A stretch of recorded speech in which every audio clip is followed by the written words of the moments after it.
वास्तुशास्त्र के नए एपिसोड में आपका बहुत बहुत स्वागत है।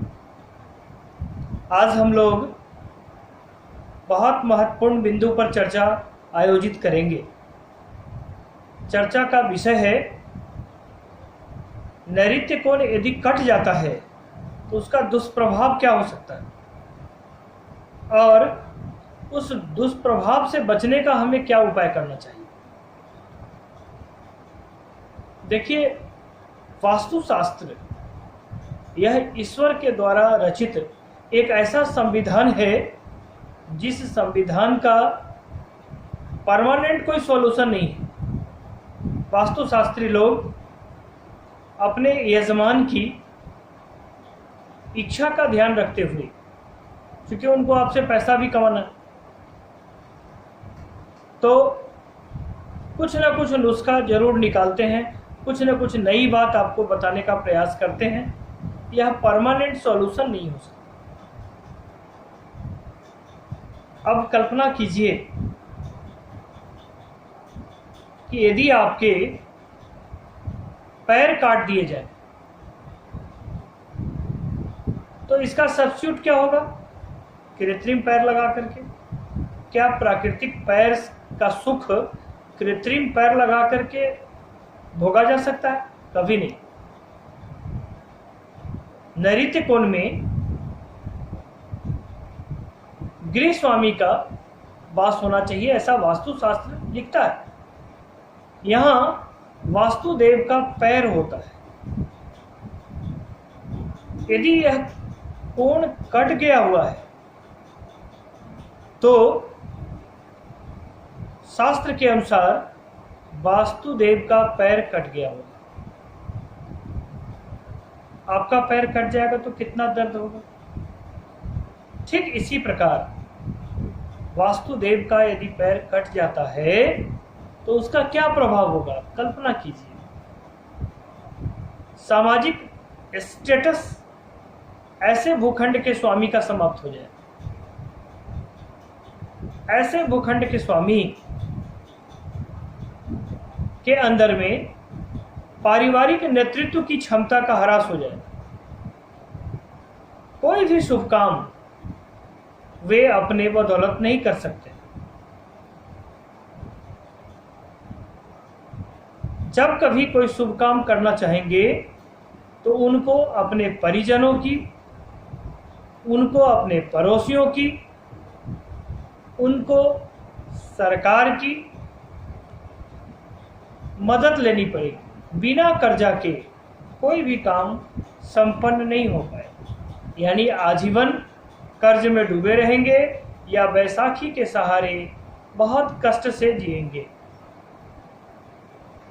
मैंने आपको बताया है कि यहाँ वास्तुदेव का पैर होता है, तो इतना तो तय रहता है कि एक्सीडेंटल प्रॉब्लम होती ही है।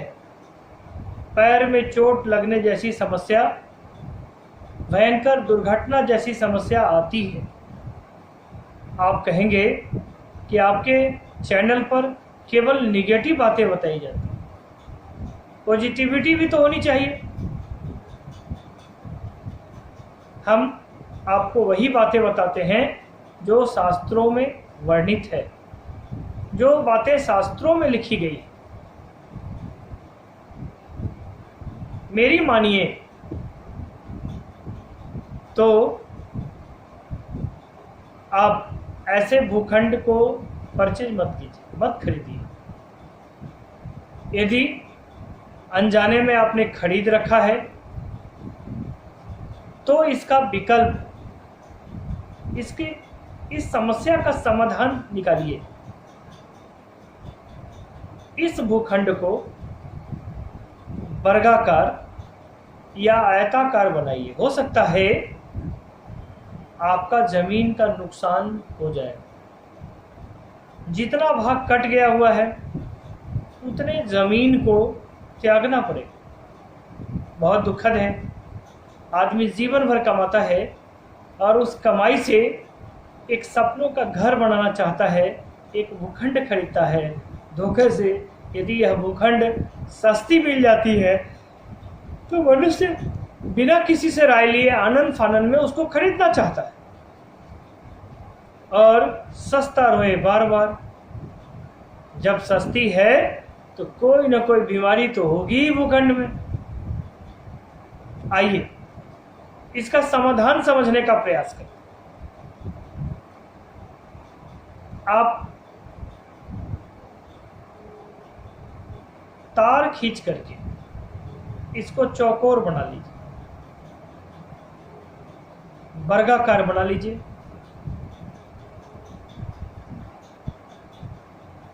या फिर ऐसे भूखंड पर यदि निर्माण आप कर चुके हैं तो कट मार्क्स को हटाने का हर अंतिम प्रयास कीजिए। ऐसा भूखंड आपको जीवन भर संघर्ष कराएगा, जीवन भर आप परेशानियों का सामना करेंगे।